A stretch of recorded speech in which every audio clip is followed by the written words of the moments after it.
Salut toi, aujourd'hui c'est la Saint-Valentin et si t'as réussi à rater cette information, je ne sais pas comment tu fais parce que j'ai comme l'impression qu'on nous bassine avec ça depuis déjà quelques semaines et qu'on ne voit que ça partout.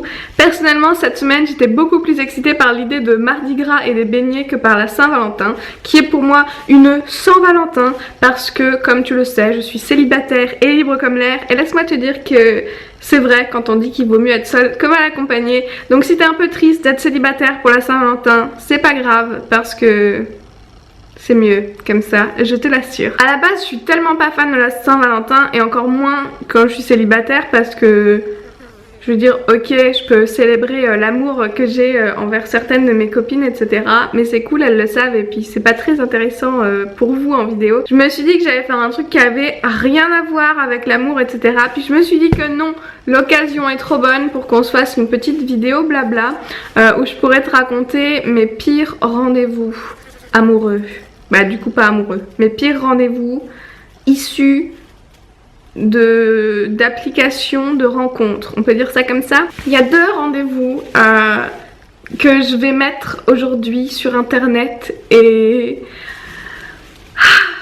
Alors, je sais que mon papa et ma maman regardent mes vidéos, je sais que beaucoup de gens qui... Je sais pas si tout le monde est au courant ou pas. Ça c'est les deux histoires que je raconte souvent parce qu'on me demande souvent de les raconter. Et j'y ai pensé parce que j'ai raconté ça à Lisa, du coup, que j'ai rencontrée ici en Australie. C'est marrant comme c'est un des premiers sujets qui vient quand on est ici, quand tu rencontres des gens... Parce que tu parles de Tinder et rencontrer des gens en Australie quand tu voyages, etc. Un des premiers trucs qui vient, c'est de raconter nos pires histoires d'amour. Et j'ai l'impression que, enfin, pas nos pires histoires d'amour, mais nos pires dates en gros. Et je sais pas combien de personnes depuis que je suis ici m'ont déjà raconté leurs pires dates, mais c'est assez hilarant. Donc je me suis dit qu'il fallait que je partage ça avec toi. Et j'arrive pas à savoir lequel des deux est pire. Donc je vais te raconter les deux et puis tu pourras voter dans les commentaires pour savoir lequel des deux est pire. Je vais les faire dans l'ordre chronologique parce que le premier c'est quand même mon histoire préférée. Pour moi ça a toujours été le pire truc ever quoi. Genre je pensais pas avoir un jour un autre rendez-vous aussi pourri. Mais la vie en a voulu autrement. Donc c'était quand j'étais à Strasbourg en BTS. Donc moi je vivais à Ilkirch qui est genre tout au bout de la ligne de tram. C'est pas hyper intéressant pour toi mais j'aime bien situer les choses. Donc je crois que c'était sur Adopte un mec. J'avais commencé à parler à un mec.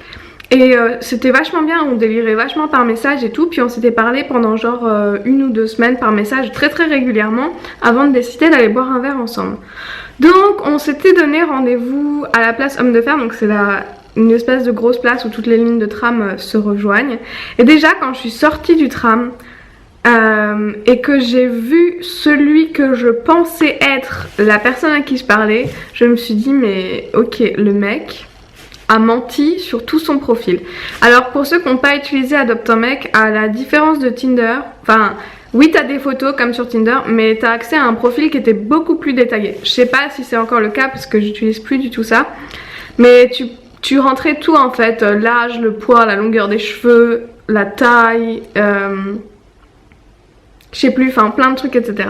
Et en gros, le gars avait déjà complètement menti sur taille et poids parce que moi je mesure genre 1m65 à peu près et lui genre il avait tapé 1m80 alors que le gars devait faire 2 cm de plus que moi. Enfin, quand je l'ai vu déjà, je me suis dit non mais ça promet quoi. Si déjà tu mens quand tu remplis ton profil, quel est le but? Enfin, quand j'avais vu, je me suis dit oh, enfin c'est dommage mais je m'attendais pas à lui et du coup...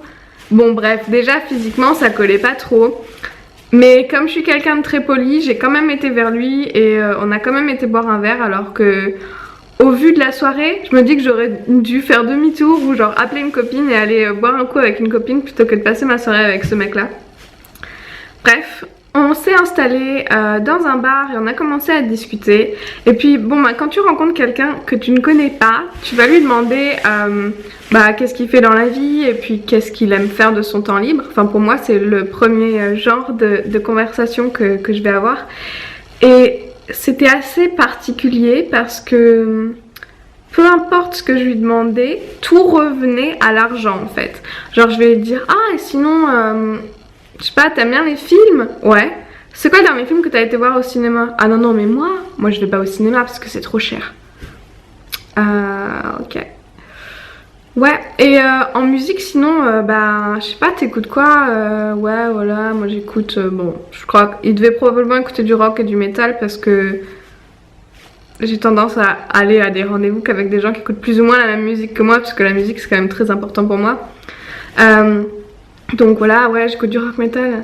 Ah ben, t'as vu, il y a tel groupe en concert à la laiterie dans tant et tant de semaines. Ah non, non, mais moi je vais pas au concert parce que c'est trop cher. En gros, pour ce mec, tout était trop cher. Et peu importe de quoi on parlait, tout était trop cher. Voyager, non, c'est trop cher. Aller au ciné, c'est trop cher. Voir des concerts, c'est trop cher.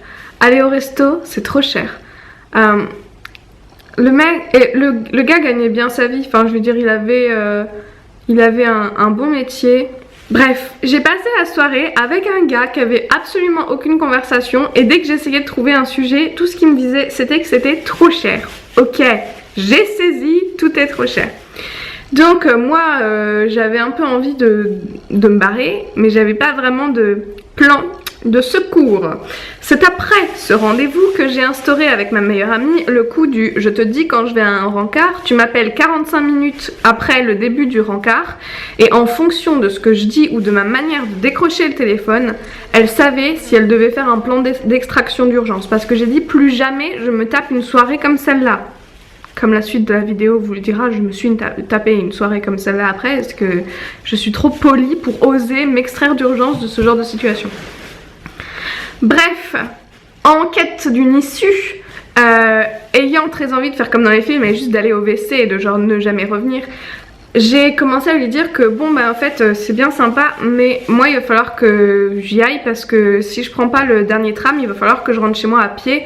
Comme j'habite quand même à la fin de la ligne de tram, c'est quand même super loin et à l'époque il n'y avait pas Uber, ok. Enfin, je te parle de 2011 ou la vieillesse, bon. Du coup, le gars commence à me dire non mais tu sais, c'est pas un souci, je peux te raccompagner en voiture. Puis moi je me disais non mais surtout pas quoi. Le gars, je veux pas que ce mec sache où j'habite. Il est hors de question qu'il me ramène chez moi. Il est hors de question que je rentre dans une voiture avec ce mec. Je voulais juste me barrer. Donc je lui dis non mais c'est bon, t'inquiète pas, t'embête pas. Écoute, je vais payer puis et puis je suis désolée, j'y vais quoi, je file. Donc je sors mon argent et je sors un billet de 20 € parce que j'avais pas de monnaie. Et je vois la serveuse arriver. Et qu'on se le dise, je comptais payer ma boisson parce que c'est un truc que je m'impose. Alors déjà, je suis pas forcément pour le fait que le mec paye automatiquement la première fois, mais surtout si le rendez-vous se passe mal, je tiens à payer ma conso pour qu'il n'y ait pas de... Ouais, bah je te paye cette fois, tu payeras la prochaine. Non, non, tu vois, moi je suis... Alors, c'est vraiment un signe, si c'est moi qui paye la première fois, généralement c'est niqué pour la personne. Parce que ça veut dire... Non, non, je vais... C'est bon, t'inquiète, t'inquiète. Je vais le faire, j'ai pas besoin de toi. Et d'ailleurs, j'aimerais bien ne plus jamais te revoir. Bref, je sors mon argent pour payer, je vois la serveuse qui arrive. Et là, le gars me regarde, me prend le billet des mains et me dit... Attends, je vais payer... Parce que ça fait mieux si c'est le mec qui paye. Alors, oui, ça fait mieux si c'est le mec qui paye. Par contre, ça fait mieux si c'est le mec qui paye avec son argent et pas avec le mien. Parce que j'étais assise, mais sidérée. J'étais tellement ébahie par cette situation que j'ai même pas pensé à dire quelque chose. Je me suis dit, tu sais quoi, t'as raison, paye les deux avec mon billet, mais alors que je puisse me casser à une vitesse incroyable. Et oui, donc j'imagine que le gars voulait en fait impressionner la serveuse parce que ça fait mieux si le mec paye, sachant que c'est moi qui paye, je sais pas. C'était la fin du rendez-vous le plus bizarre de ma vie. Quand je suis rentrée, du coup genre j'ai speedé pour aller prendre mon tram et tout. Quand j'étais dans le tram, le gars m'a envoyé un message du style c'était une soirée parfaite, je sais pas, le mec n'a pas compris. Et du coup je lui avais répondu ah ouais non, alors par contre genre ça va pas du tout le faire, tu peux supprimer mon numéro, il n'y a pas de suite. Et il a commencé à m'insulter en me disant, bouchez-vous les oreilles si vous avez les oreilles sensibles, en me disant, t'es vraiment qu'une salope, tu m'as fait espérer. Je n'ai jamais répondu et surtout je n'ai jamais compris ce message parce qu'on avait eu un rendez-vous foireux et que s'il espère tout seul, c'est vraiment pas mon problème. Voilà, ça c'est la première histoire et ça fait clairement partie d'une de mes préférées à raconter, tout simplement parce que la réaction des gens quand j'en arrive à la phase de il a pris mon billet de mes mains pour payer, c'est assez incroyable et je sais toujours pas ce qui lui est passé par la tête à ce gars. Franchement, j'en ai même totalement oublié son prénom, je sais plus qui est ce mec, mais voilà, la fantastique vie amoureuse de Vanessa. La deuxième histoire, malheureusement, elle date pas d'il y a très longtemps. En fait, elle date de quelques mois avant que je parte en Australie. Donc quelque part entre le moment où j'ai quitté mon ex et le moment où je suis partie. Donc c'était le moment où j'essayais un peu de restaurer ma foi en l'humanité et en la gente masculine et ça a été plutôt difficile quand tu vois le genre d'énergumène que je rencontre. Donc encore une fois rencontré via une appli de rencontre, je sais plus laquelle parce que j'en ai testé quelques-unes parce que j'habite dans une campagne assez reculée et il n'y a pas grand monde sur Tinder chez nous, donc j'essayais de voir si les gens étaient ailleurs, donc c'était autre chose. Mais je sais plus ce que c'était. En tout cas, pareil, hop, on commence à parler, machin. Le feeling passe vachement bien, on se marre bien. Je sais pas si c'est moi qui suis... Enfin, j'ai tendance à avoir assez facilement un bon feeling sur internet ou en parlant avec les gens et ensuite de me rendre compte que non, quelle horreur, cette histoire n'est pas possible. Bref, on parlait vachement bien pendant plusieurs semaines, etc. Et un soir, on décide d'aller boire un verre. Et alors déjà, c'est pas facile quand t'habites à la campagne parce que la seule petite ville qui habite à côté de chez nous, il y a concrètement genre 4 bars, les 4 sont à chier. Réussir à trouver un bar sympa, ça relève du miracle. Mais ensuite, réussir à trouver un bar sympa dans lequel tu risques pas de croiser tes potes quand t'es en rendez-vous avec un gars que tu connais pas, c'est encore plus difficile. Donc quand les deux parties veulent pas forcément croiser leurs potes pendant le date, ça commence à éliminer pas mal de choix. Bref, on s'est quand même retrouvé dans un bar où je connaissais plutôt bien le barman, ce qui est bien parce que moi je me disais c'est cool si ça se passe mal, enfin je suis en sécurité parce que je sais que le gars le propriétaire du bar va plus ou moins me surveiller du coin de l'œil, donc c'est cool. Bref, on arrive au bar, ça se passe bien, genre les premières 2 minutes, les présentations en gros. Déjà, donc on parlait et je trouvais ça super bizarre qu'on se connaisse pas, sachant qu'on écoute la même musique et qu'on était au collège dans la même petite ville et que le mec habite à 3 km de chez mes parents. Bah ses parents habitent à 3 km de chez mes parents. Donc du coup, on aurait probablement plutôt été amenés à se voir. Donc on essayait un peu de savoir si on n'avait pas des amis en commun, etc. Jusqu'à ce que... donc on était persuadés de connaître personne en commun, jusqu'à ce que j'arrive au bar et il me dit ah mais si en fait tu sais quoi, tu connais mon meilleur pote, t'étais au collège avec lui. Déjà ça m'a foutu un froid parce que son meilleur pote c'est quelqu'un que je connais bien, que je connaissais bien, avec qui je passais beaucoup de temps quand j'étais au collège, et je me suis dit ah non mais déjà c'est pas possible, le gars va faire un rapport détaillé à ce mec que je connais et moi ça fait... Enfin on s'était perdu de vue mais je me disais non c'est trop bizarre, la situation est trop bizarre, donc j'étais déjà assez gênée. On commande à boire, donc genre j'ai pris une bière et lui aussi je crois, oui. Et on était au bar pendant 4 heures et en 4 heures on a bu une bière. Je suis pas en train de dire qu'il faut se bourrer la gueule, mais genre je suis en train de dire que quand t'as fini ta bière tu peux prendre un coca, c'est autorisé. J'ai tendance à penser que les gens qui consomment pas et qui mettent 4 heures à boire une bière sont des gens radins, parce que tu peux boire ta bière et commander un coca, ça va aller. Surtout, j'habite pas à Paris, ok? Chez nous la bière c'est 2,30 €. Je pense que tu peux survivre à commander un coca après, pas forcément à boire plusieurs bières parce qu'il faut prendre la voiture pour rentrer après. Bref, 4 heures pendant lesquelles j'ai eu droit à tous les détails de sa vie avec son ex. Mais genre tous les détails, tous les trucs qu'il aimait chez elle et tous les trucs qu'elle faisait qui le rendaient ouf. et tous les détails de ce qu'ils ont fait ensemble, genre les voyages où ils sont partis et les projets qu'ils avaient. Le gars, ça faisait 2 ans qu'il était plus avec la nana. 2 ans. Donc c'est pas comme si la meuf l'avait quitté hier et que je comprends qu'il a besoin de temps pour s'en remettre. Non, ça faisait 2 ans qu'ils étaient plus ensemble. Et moi, j'ai passé la soirée à écouter l'horreur. Enfin, j'étais là puis je me disais ah oui d'accord, ok.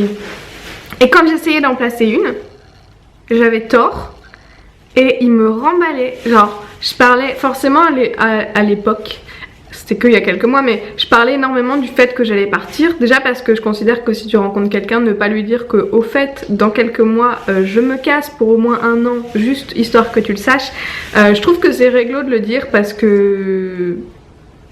Pas que le gars s'imagine qu'on va se marier et avoir des enfants alors que moi je voulais juste quelqu'un avec qui aller parler et boire des coups le week-end. Donc il me dit ouais mais pourquoi tu pars? Alors je lui dis bah parce que y a pas vraiment de raison en fait, c'est juste un rêve que je voudrais réaliser. Ah non mais c'est complètement con. Ouais ok. Ouais mais du coup tu bosses dans quoi là? Donc je dis bah là je suis en intérim. Ah non mais franchement c'est complètement con de partir alors que peut-être que ton intérim pourrait se prolonger en CDI. Ouais surtout peut-être pas et puis peut-être que je peux prendre mes choix dans ma vie professionnelle toute seule comme une personne adulte que je suis. Bref, peu importe ce que je disais, j'avais tort.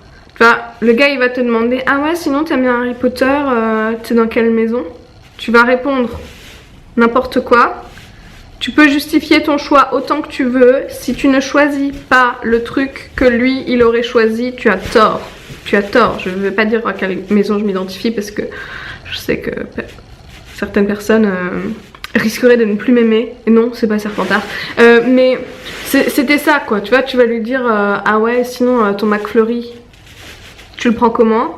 Le gars va te dire comment ça, Kit Kat caramel, mais tu peux pas faire ça, mon dieu c'est immonde, mais t'es complètement stupide, tu vois. Alors bon merci beaucoup la stupidité, je me considère pas comme quelqu'un de particulièrement con, mais c'était ça toute la soirée, puis je me suis dit mais c'est pas vrai, puis moi je me laisse pas faire, tu vois, je répondais genre oui non mais bien sûr, parce que monsieur a la science infuse, ou ah parce que c'est toi qui décides quels sont les McFlurry qu'il faut manger ou pas, enfin, et le gars, enfin...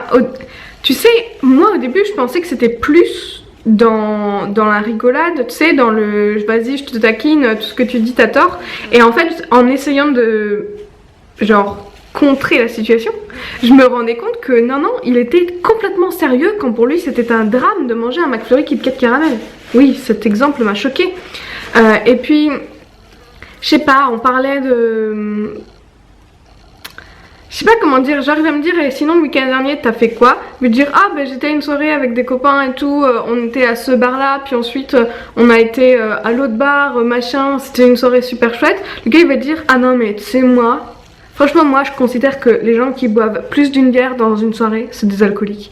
Et tu te dis mais je viens de te dire que j'ai passé ma soirée au bar, genre tu peux pas me traiter d'alcoolique par sous-entendu comme ça dans ta phrase d'après. Bref, c'était un soir de semaine et du coup je lui avais dit genre ah ouais par contre au plus tard à 10h moi il faut que j'y aille parce que je bosse demain matin donc il faut que je me lève et tout. Et genre à 9h30 le gars me dit bon bah on peut y aller. Puis je dis bah oui enfin on peut y aller oui. Mais sinon enfin il est pas encore 10h mais je trouvais ça bizarre, ça d'un coup il était hyper pressant genre de me faire sortir du bar tu vois. Donc je dis bah oui écoute oui on va y aller. Puis il commence à me dire ouais t'as garé ta voiture où? Je dis ah bah tu sais moi je suis garée là-bas, toi t'es garée là-bas, en plus il commence à pleuvoir. T'inquiète, je suis une grande fille, je peux retourner à ma voiture. Non mais je vais te raccompagner. Puis je savais pas si c'était de la galanterie ou du forcing. Du coup je me suis dit mais non. Je vais retrouver ma voiture, c'est-à-dire c'est moi qui l'ai garée, je sais où elle est. En plus elle est dans une rue genre bien bondée et tout, tu vois, il n'y avait pas de risque, j'avais pas... puis, là où j'habite ça craint pas quoi. Non, non, mais si, je vais te raccompagner. Bref, on marche jusqu'à ma voiture. Le gars arrive à ma voiture, donc je lui dis voilà, c'est ma voiture. Je vais pour mettre ma clé pour ouvrir la porte. Et le mec se met genre dos, tu sais, il s'appuie comme ça contre la voiture. Puis je me dis, mais le mec est debout devant la serrure, comment je fais pour aller dans ma voiture et partir? Et tu sais, la pose nonchalante, le mec a regardé trop de films. Hein. Ce mec, je sais pas. Et puis, genre, il m'attrape et il m'embrasse. Évidemment, comme je n'ai pas rendu ce baiser et que j'étais approximativement comme ça, c'était probablement le pire baiser de toute ma life. Mais malheureusement pour moi cette histoire ne s'arrête pas là parce que lui n'ayant pas réagi au fait que je ne bougeais pas. Quand je raconte ça je me dis franchement j'aurais aimé que vous soyez tous là pour vivre le moment parce que je trouve on perd tellement en intensité en racontant. Le mec m'embrasse, je reste figée comme un piquet, il se décolle de moi, il me regarde dans les yeux. Je pense que c'est le moment qu'il faut préciser que ma voiture est garée devant un kebab qui est encore ouvert, dans une rue en pente, il pleut, c'est une rue pourrie, voilà, les seuls gens qui passent sont des gens qui vont chercher leur kebab. Tu sens l'odeur du kebab, il y a vraiment beaucoup plus romantique comme endroit quoi.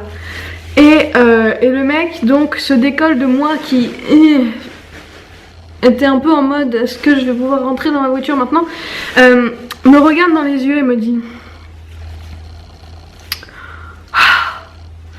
j'ai envie de toi. J'ai cru que j'allais mourir de rire, mourir instantanément.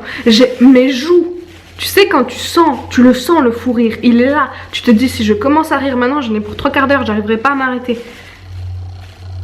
J'ai pouffé de rire et j'ai répondu non.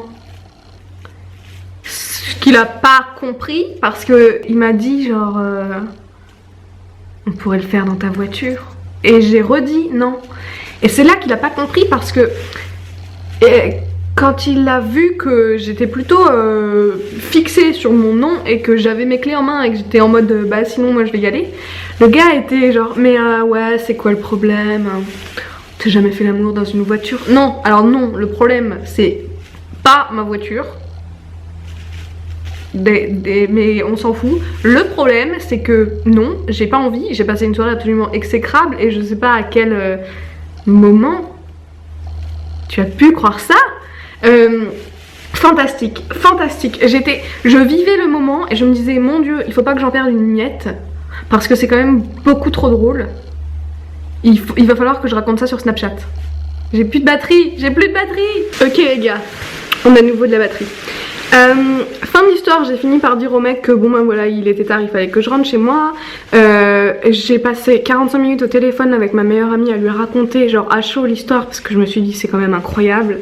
Et le gars m'avait demandé genre ouais on se revoit quand, puis j'ai fait genre ouais non mais parce qu'en fait c'est à dire que moi plutôt busy comme meuf, donc écoute on verra ça par texto hein, on se programme pas un truc, non on verra ça plus tard.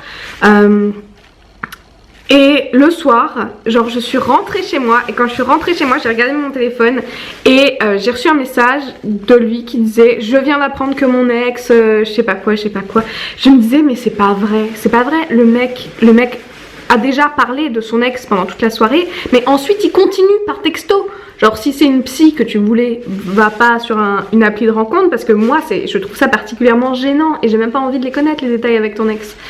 Donc je lui avais envoyé un message genre oui bon écoute je pense, moi je l'ai joué fine, je pense que tu n'es pas encore remis de ton ex et je crois pas que tu sois prêt à fréquenter quelqu'un donc je pense qu'on devrait s'arrêter là. Ce que j'ai cru qu'il avait compris jusqu'à ce que 3 jours après il m'envoie un message. Ma mère est partie faire les courses, j'ai la maison pour moi tout seul pendant quelques heures. 3 petits points.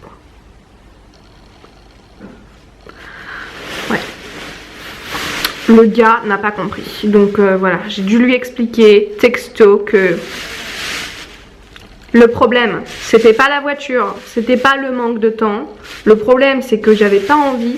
S'il te plaît, arrête de me contacter quand ton lit est vide et que tu as quelques heures devant toi parce que ça ne m'intéresse profondément pas du tout. Genre absolument pas. Genre c'est vraiment horrible, je trouve ça scandaleux, gênant et tout ce que tu veux. Mais voilà, c'était super cool. Et parce que cette histoire n'est pas suffisante à elle-même, le lendemain, j'ai raconté tout ça sur Snapchat, genre le soir même, je crois. Et le lendemain, j'ai vu que mon papa avait vu ma story. Merci papa. Et surtout merci papa de m'en avoir jamais parlé. J'ose poster cette vidéo parce que je suis à genre 15 000 km de mes parents et que même si je sais qu'ils vont regarder cette vidéo, je n'ai pas leurs commentaires en direct. Salut papa, maman, vous avez des histoires intéressantes à nous raconter sur vos pires rendez-vous amoureux? Peut-être. Si toi t'as des pires rendez-vous amoureux à me raconter, je suis absolument ravie de les lire en commentaire ou par message privé. Si c'est trop privé, vas-y, envoie-moi un mail, ça me fait beaucoup trop marrer de connaître les histoires, les pires rendez-vous de quelqu'un et on pourrait peut-être faire une vidéo collaborative où je lis vos pires rendez-vous, ça pourrait être super sympa, non? Si ça t'intéresse et que tu veux y participer, envoie-moi avec le plus de détails possible ton pire rendez-vous par email à l'adresse qui s'affiche juste ici. Voilà, je trouve que ça pourrait faire une vidéo super drôle. Et puis dis-moi si tu penses que le pire c'était le gars qui m'a sorti un j'ai envie de toi devant le kebab ou le mec qui m'a pris ma thune pour payer sa boisson. Parce que franchement, les deux étaient quand même sacrément fortiches et j'arrive pas vraiment à déterminer lequel était le pire. Tout ça pour te dire que, encore une fois, Saint-Valentin ou pas, il vaut mieux être seul que mal accompagné. Franchement, je préfère passer une soirée seule avec moi-même devant Netflix que de me retrouver encore avec un de ces pecnos au bar parce que c'est fini, plus jamais je ne me fais ça. Je me le suis promis à moi-même. Le prochain rendez-vous qui est rien qu'à moitié autant foiré, je me barre en plein milieu. Je prends ma veste, je me lève, je lui dis ciao, j'ai mieux à faire, excuse-moi. Ça c'est des heures que je pourrais jamais récupérer et je peux pas me permettre ça. Que tu sois en couple ou que tu sois célibataire, j'espère que tu passes une bonne journée. Effectivement c'est peut-être le moment d'envoyer un petit message aux gens que t'aimes. Pas forcément genre couple, ça peut être ta meilleure amie, ça peut être ta soeur, ça peut être tes parents, ça peut être qui tu veux. Leur envoyer un petit message ou un petit gif tout mignon pour leur dire que tu penses à eux en cette journée de l'amour. Journée de l'amour qui on sait pas trop pourquoi c'est aujourd'hui parce que rappelons-le, Saint-Valentin était en fait, si je me souviens bien, un prêtre qui mariait des gens pendant la guerre et qui les obligeait à courir dans un champ et s'ils se faisaient pas tirer dessus, bim, ils étaient mariés. C'est super romantique cette histoire. On se retrouve samedi pour un nouveau vlog et puis mercredi prochain pour une vidéo un peu plus blabla ou normale ou je sais pas encore. Si t'as des vidéos que tu veux voir et que tu veux que je fasse des... Il est cool ce pouf. Des séries que tu veux que je refasse venir, dis-moi dans les commentaires ce que tu veux voir et puis je m'arrangerai pour essayer de rendre tout le monde heureux. Particulièrement pénible que tu sois dans mon champ. Donc dans tous les cas on arrivera bien à se retrouver quelque part sur internet, j'ai absolument aucun doute là-dessus. Alors je te fais de gros bisous et je te dis à très vite. Bye. Et la vidéo suivante a été sélectionnée par YouTube juste pour toi, alors je t'invite à la regarder et à me laisser un commentaire pour me dire si elle t'a plu ou non. Salut!